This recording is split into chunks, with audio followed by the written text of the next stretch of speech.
السلام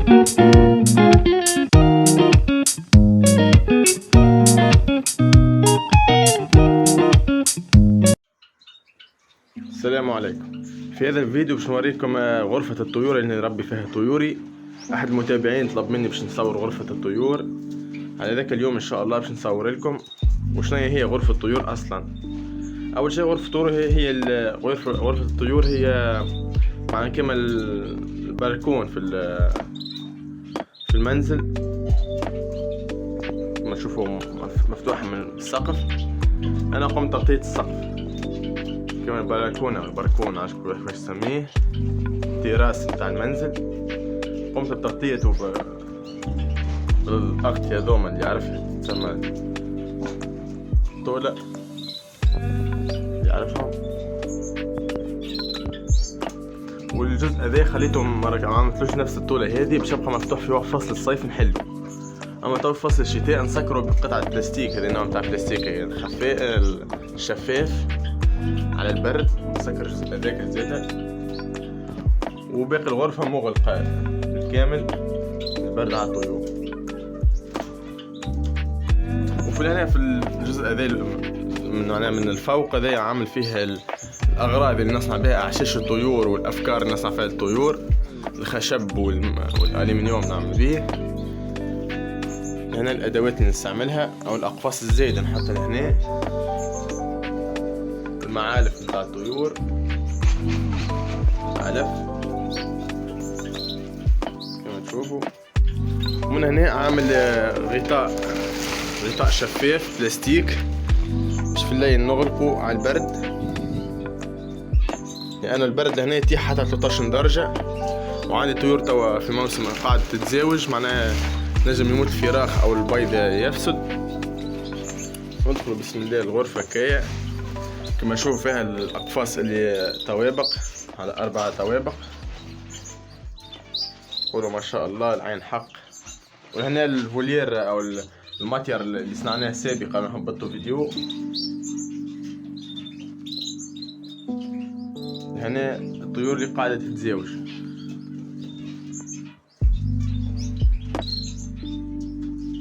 نبدو من هنا الأقفاص الصغيرة هذه نحط فيها الذكور اللي قاعد نجهز فيها التزاوج.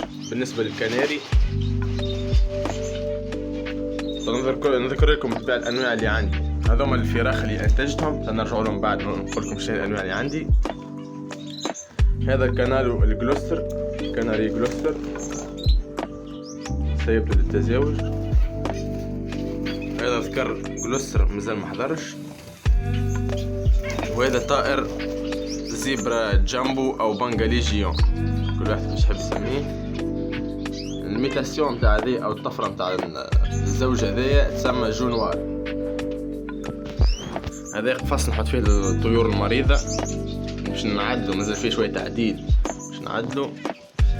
وتو نبدو بالطيور هذا طائر البنغالي او المونود جابون، زوج تحته فراخ تنحلو على العيش الاخر. هذا نفس نوعية بنغالي. اما هذه الانثى وحدها ماتت الذكر متاعها وقعدت ما شاء الله توكل في فراخة وحدها.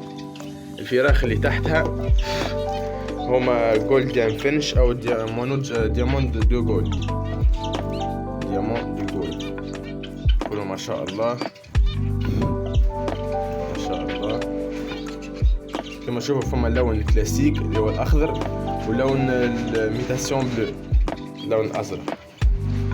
هنا زوج زيبرا عادي الحجم الصغير الاسترالي، كيف زاد هو حمالة عنده تحته فراخ فراخ الديامون زاده. وهنا زوج بنغالي تحته فراخ البادا او الجاوا حمالة زاده يسمى حمالة. نجو من هنا عنا بسم الله ما شاء الله زوج نتاع اوبال موزايك روج كناري تحتها بيض. وذوما زوج كناري بلدي او معناها العادي، كناري العادي. هذا باش يكون حمالة نحي معناها نحي البيض نتاع الاوبال نحطه تحت الحمالات هذوما.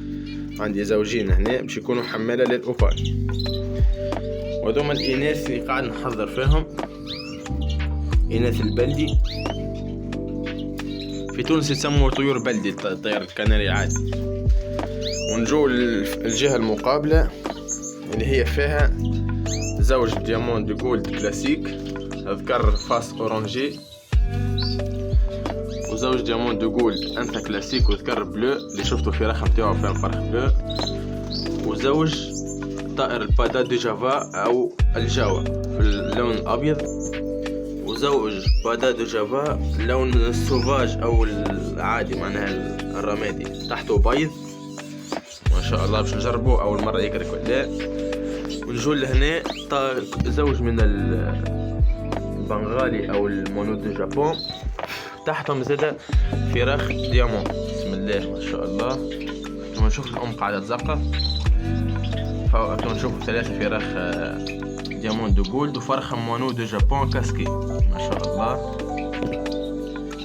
ما شاء الله. نجو لهنا زوج من المونو دو جابون ميتاسيون بلون، ذكر بورتور يتسمى معناها مش ابيض صحيح، ننثى ابيض صحيحه.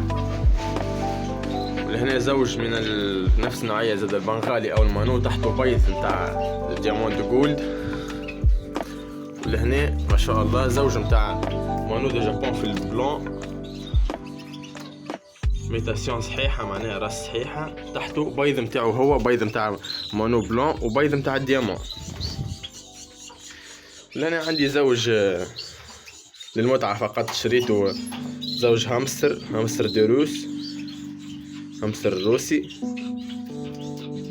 نشوف هذه الأنثى ونشوف فيها ما شاء الله خشينة قريب تولد، وذكر راقد في العش خاطر في النهار ما يخرجوش الهامستر، يخرجوا بالليل فقط. الأنثى خرجت هذه وحدة خاطر صابت لها العلف تو جاعت يعني. وهذا قفص مصنوع يدويا كنشوفوا المعدن اللي يبيع في اللي يبيعوا ادوات الطيور او اي واحد يبيع كرياج للحيوانات. هذا نحط فيه الفراخ او نرتح فيه في وقت تبديل الريش. بالنسبه للكناري كهول هنا نحط كان كناري. بالنسبه للقفص الكبير تنرجعوا له تو هذاك نحط فيه الانواع الزيت، غير تو قاعد نصلح فيه نعدل فيه نعملوا فيه باب اوسع وبعد نحط فيه الكناري. بعد تقريبا كملنا العصافر الكل. تو نمشوا للدجاج. لهنا عندي زوج او تسمى تريو دجاج القزم او الدجاج المصري في تونس. ما شاء الله كما تشوفوا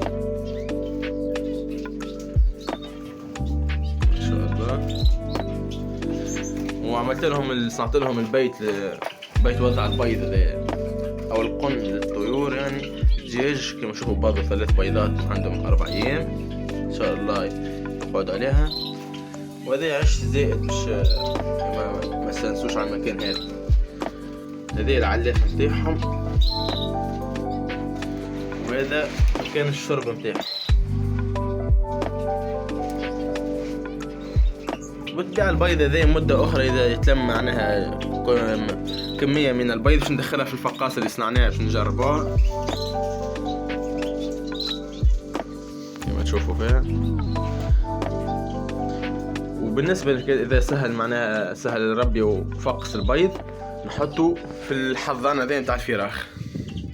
كما تشوفوا صندوق من الفلين، صندوق فلين عملت له واجهة معدنية سلك، ومن الداخل عملته اسمنت باش ما ياكلوش الفلين خاطر الدجاج ياكل الفلين. والأرضية عملتها بنجارة الخشب. هذا العلف معناه محضر إن شاء الله وقت التفقيس نحضر المعلف. وفي السقف عامل كما تشوفوا قطعة معدنية اللي هي هذه باش نحط فيها خيط الضوء اللي باش يكون فيه مصباح يدفي الطيور يدفي الفراخ، مصباح في وسط الصندوق.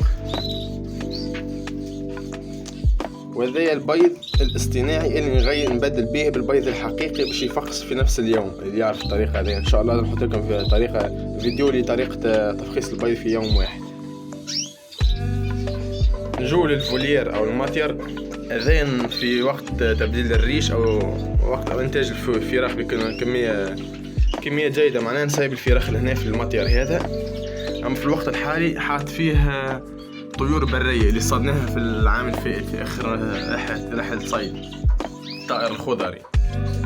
وحاط معهم انثى كناري عادية كولور ايزابيل باش يطلعوا ليش البندوق او الشغل. كما تشوفوا ما شاء الله عملت تحشيش زينة. ان شاء الله سنة نحاول انتاج الطائر الخضري في القفص او البندوق.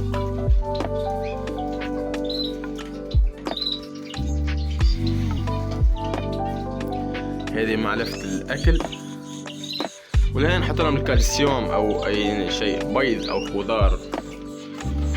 وهذه علبة المياه متاعهم كما تشوفوا، بدون يتسمى ذي متاع ماء ب5 لترات، 5 لترات يهبط الماء حتىكش الشربات الحمامة او شربات الدواجن اللي صنعتها لهم. كما تشوفوا طايحين فيه بشور الزيوان ولا مسخ، نبدل الماء تو لازم نقوم تغيير الماء. والارض فارشها برمال البحر ونشارة الخشب، نشارة رقيقة.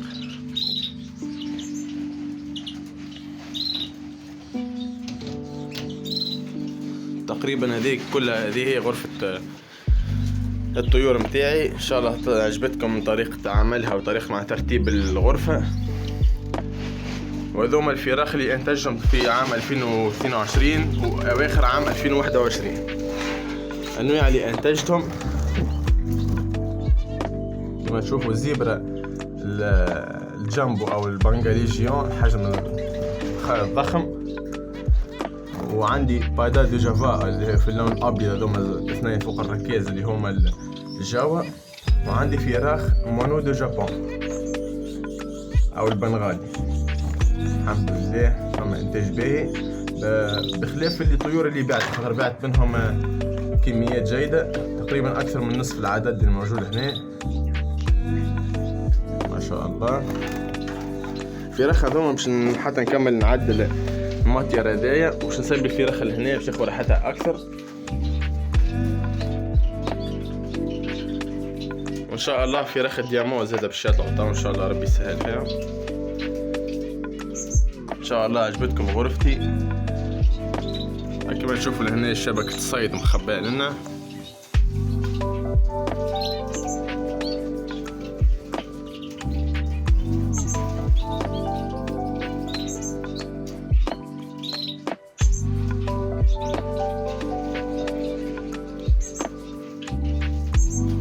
ما تنسوش تذكروا الله، عينه حق متابعين ما شاء الله.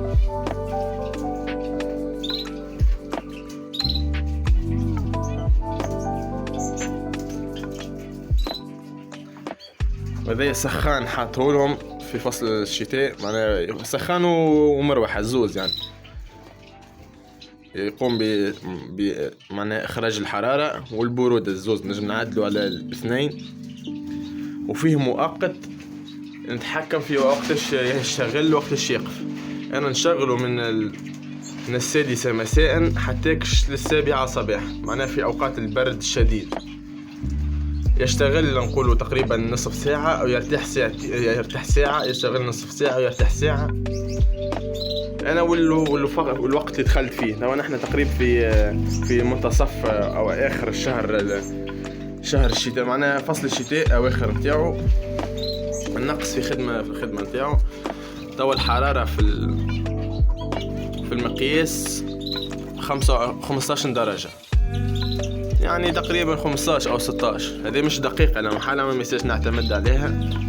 تقريبا 16 ما حسب ما نشعر أنا بالبرد عادي، معناها مش ما يقلقش الطيور.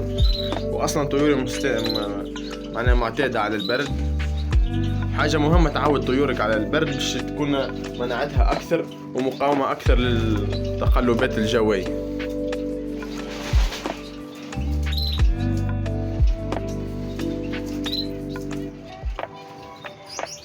ان شاء الله كل مدة تو ان شاء الله فيديو قادم يكون على انتاجي معناها فتح الحشيش، فيديو قادم ان شاء الله.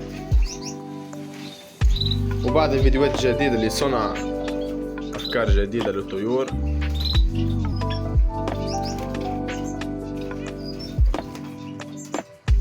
ما شاء الله ان شاء الله عجبتكم الجولة في الغرفة.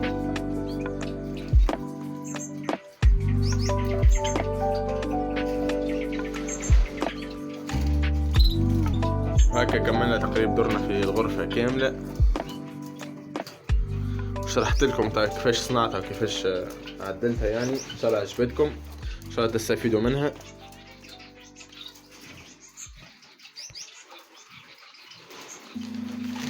نخلوكم توا، السلام عليكم. سكر اوكي يتسكر. يبقى معناها كان الجزء اللي نقوم به بصنع اختراع حاجات معناها اللي نهبطها على القناة، والجزء الطوري يبقى مغلق معناها مغطي، مش ما ينزعجوش من الحركة متاعي بحذاهم. وكيبدا نسيت نقول لكم، كيبدا معناها الجو مغيم معناها، في غرفة تبدا ظلام كما تشوفوا داك في الضوء، شوفوا فيك واش ولت كأنه مغرب، وهي مازال الوقت مبكر معناها على الغروب. هذاك نقوم بتشغيل المصباح على الأقل 5 ساعات في اليوم، باش يعمل الإنارة ويطول في النهار، يطول في وقت اليوم. إن شاء الله عجبتكم، وما تنسوش تذكروا لي ما شاء الله الغرفة، والسلام عليكم إن شاء الله. لا تنسوا الإعجاب بالفيديو والاشتراك في القناة تشجيعا لنا لنستمر بنشر المزيد إن شاء الله.